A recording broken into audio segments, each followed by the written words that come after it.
The National Weather Service in Mount Holly, New Jersey has issued a severe thunderstorm warning for southeastern Hunterdon County in northwestern New Jersey, northwestern Mercer County in central New Jersey, southwestern Somerset County in northern New Jersey, southeastern Montgomery County in southeastern Pennsylvania, southeastern Bucks County in southeastern Pennsylvania, southeastern Chester County in southeastern Pennsylvania, Philadelphia County in southeastern Pennsylvania, Delaware County in southeastern Pennsylvania, until 11:15 p.m.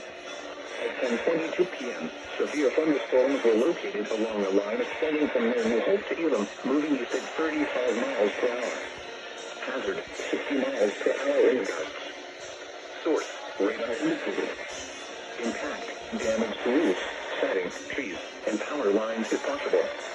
Locations impacted include Philadelphia, Trenton, Bensalem, Newton, Norristown, Chester, East Milton, Princeton, Dedham, Westtown, Conshohocken, Hartboro, Holker, Kimball, Swarthmore, Kennett Square, Jasontown, Roberts, East Lansdowne, and Pendleton. This includes the following highways: Pennsylvania Turnpike between mile markers 329 and 357. Northeast extension between mile markers 21 and 22.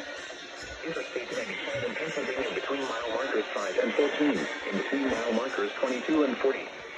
Interstate 76 in Pennsylvania between mile markers 328 and 348. Interstate 295 in New Jersey between mile markers 69 and 76. Interstate 676 in Pennsylvania between mile markers 0 and 1. Interstate 476 in Pennsylvania between mile markers 0 and 19. For your protection, move to an interior room on the lowest floor of a building. In addition to damaging wind, frequent cloud-to-ground lightning is occurring with some of these storms. Move indoors immediately. Remember, if you can hear thunder,